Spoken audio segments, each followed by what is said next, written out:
ይሄን ነገር ካላወቃችሁ ዩኤኢ ላይ መንጃ ፍቃድ ማግኘት አትችሉም። የዩናይትድ አረብ ኤሚሬት ዩኤኢ መንጃ ፍቃድን ለማግኘት እኔም ነገራችሁን እያንዳንዱን ስቴፖች ከተከተላችሁ በአጭር ጊዜ ውስጥ ይሄን መንጃ ፍቃድ ማግኘት ትችላላችሁ። ይሄ መንጃ ፍቃድ በነገራችን ላይ ከ150 አገር በላይ መንዳት ትችሉበታላችሁ። ኢትዮጵያ ለራሱ መንዳት ትችላላችሁ። ሰላም ዩኤኢ ድራይቪንግ አማሪክ ቤተሰቦች፣ በዛሬ ቪዲዮአችን የዩናይትድ አረብ ኤሚሬት ዩኤኢ መንጃ ፍቃድን እንዴት እንደምናወጣ ሙሉ ስቴፑን በዚህ ቪዲዮ ነግራችኋለሁ። ይህን ቪዲዮ ከመጀመራችሁ በፊት ላይክ አድርጋችሁ ጀምሩት። አንደኛ የዩኤኢ መንጃ ፍቃድ ለማውጣት ግዴታ አይዲ ያስፈልጋችኋል። ይሄ አይዲ ከሌላችሁ መንጃ ፍቃድ ይሄንን ማግኘት አትችሉም። ሁለተኛው ደግሞ ፓስፖርት ኮፒ ግዴታ ያስፈልጋችኋል። አንዳንድ ካምፓኒ ፓስፖርት ኮፒ ይቀበላል፣ አንዳንዱ ደግሞ አይቀበልም። ፓስፖርት ኮፒ በስልካችሁ ቢኖር ተመራጭነት አለው። ሶስተኛው ደግሞ ሬዚደንስ ቪዛ የመኖሪያ ቪዛ ነው። የመኖሪያ ቪዛው ደግሞ ብዙም አያስፈልግም። አንዳንድ ካምፓኒ ይጠይቃል፣ አንዳንድ ካምፓኒ ደግሞ አይጠይቅም። ሶስተኛው ደግሞ ፓስፖርት ሳይዝ ፎቶ ወሳኝነት አለው፣ ግድ ነው። ምክንያቱም እዚች ጋር የምታዩት አሁን የኔ ነጭ ባክግራውንድ ነው እና ደግሞ ፎቶን እንደምታዩት ይሄ ነው። ከዚህ በላይ ነው እሱ ያስፈልጋችኋል። ምክንያቱም አንድ ፎቶ ስትሰጡ ይህን መንጃ ፍቃድ ስታገኙ እዛ ላይ የሚለጠፍና ፋይላችሁ የሚቀመጥ ማለት ነው። ሌላኛው ደግሞ ወደ ፈተናው ከመግባታችሁ ወይ መንጃ ፍቃዱን ከመጀመራችሁ በፊት ምን ያስፈልጋል? የአይን ምርመራ። አሁን የአይን ምርመራ ወሳኝነት አለ። አሁን እንደዚህ ብላችሁ ነው በዚህ ነው ሁለቱም ቼክ የምታደርገው። እሱ ከአንድ ደቂቃ በላይ አይበልጥም። ስፔሊንጎቹን ነው እነሱ በእጅ በምልክት የምትናገሩት። ቋንቋ ምናምን አያስፈልግም፣ በምልክት ብቻ ነው ምርመራ የምታደርጉት። ዩኤኢ የሰጣቸው ፍቃድ ያላቸው የአይን ምርመራ ጣቢያ ሄዳችሁ ነው እሱን የምትመረሙ። መኪና መንጃ ፍቃዱን ለማውጣት እድሜ ገደብ አለው። ለምሳሌ አሁን የመኪና መንጃ ፍቃድ ለማውጣት ከ18 ዓመት በላይ መሆን አለባችሁ። ሞተር ሳይክል ደግሞ ለማውጣት ደግሞ ከ17 ዓመት በላይ መሆን አለባችሁ። 17 ዓመት ይጀምራል። ደግሞ አሁን ብዙ ሰዎች የሚጠይቁት የትኛው ትምህርት ቤት ብማር ቆንጆ ነው፣ ተመራጭነት አለ ይላሉ። ዩኤኢ ላይ ብዙ ትምህርት ቤቶች አሉ። ይህን ቪዲዮ ከመስራቴ በፊት አጥንቼ ነበር። ከ40 በላይ ትምህርት ቤቶች አሉ። 40 ትምህርት ቤቶች። ከነዛ ውስጥ እኔ 3ቱ አሪፍ ምላቸው ልንገራችሁ። አንደኛ ኢዲአይ አሪፍ ነው፣ እሱ አሪፍ ነው። ሌላ ደግሞ ገላዳሪ ያለ በላሳ ብዙ አሉ። እነዚህ 3 ቶፕ ከሚባሉት ውስጥ እነዚህ አሪፍ ናቸው።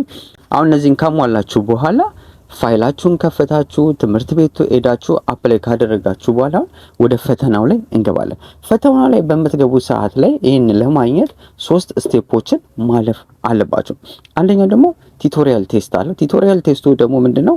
የመንገድ ምልክቶችን በኮምፒውተር ትፈተናላችሁ። አሁን ከ60ው ጥያቄ 50ው ማምጣት አለባችሁ። እሱን እንዳመጣችሁ ወደ ቀጣይ ትገባላችሁ። ቀጣይ ደግሞ ፓርኪንግ ቴስት ነው። ፓርኪንግ ቴስት ማለት ለምሳሌ እኛ ሀገር ላይ 7 ቁጥር 8 ነው ምንድነው እንደዚህ ይመስለኛል። ኢትዮጵያ ላይ ፓርኪንግ ቴስት አለ እና ደግሞ ባላንስ አለ።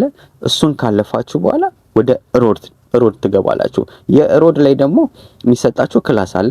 ክላሱ ደግሞ በቀጣይ ቪዲዮዎች እነግራችኋለሁ። አሁን ምንድነው ዋና የሚያስፈልገው ነው እየነገርኳችሁ መሄደው እና የሮድን ቴስት ካለፋችሁ በኋላ ይሄኛውን እንደምታዩት ይሄን መንጃ ፍቃድ ማግኘት ትችላላችሁ። ሌላኛው ደግሞ ብዙ ሰዎች ኢትዮጵያ ላይ መንጃ ፍቃድ አለኝ እንዴት ነው በጎልደን ቻንስ ምናምን ይባላል። አንዳንዴ ምንድነው ጎልደን ቻንስ ለአንዳንድ ቦታ ላይ ይመጣል፣ አንዳንድ ቦታም አይመጣም። ለምሳሌ አዳዲስ ዓመት የሆነ በዓል ሲመጣ ጎልደን ቻንስ ይመጣና በርካሽ ዋጋ መንጃ ፍቃዳችሁ ማውጣት ትችላላችሁ። እሱም ጎልደን ቻንስ እሱም መጠቀም ትችላላችሁ።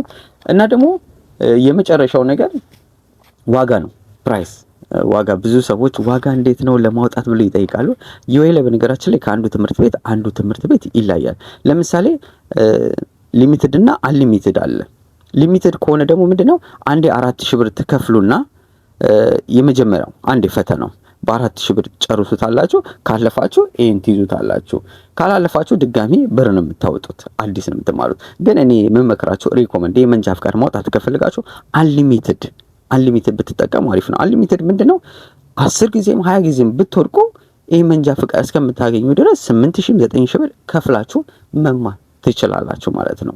ዩኤኢ ላይ መማር ትችላላችሁ ማለት ነው። ዩኤኢ ላይ መንጃ ፍቃድ ለማግኘት ይሄን ስቴፕ ከተከተላችሁ ዩኤኢ ላይ መንጃ ፍቃድ ለማግኘት እጅግ ቀላል ከሚባለው መንገድ ነው እና ዩኤኢ መንጃ ፍቃድን ከያዛችሁ ዩኤ ላይ ብዙ ነገሮችን ማድረግ ትችላላችሁ። ብዙ ሰዎች ደግሞ የመንጃ ፍቃድ እንደ ዩኒቨርሲቲ ምርቃት ነው የሚወስዱ። ምክንያቱም ዩኤ ላይ መንጃ ፍቃድ አላችሁ ማለት ብዙ ኦፖርቹኒቲውን ማግኘት ትችላላችሁ። መኪናውን ለመግዛት ግዴታ ይሄኛው ያስፈልጋችኋል ማለት ነው።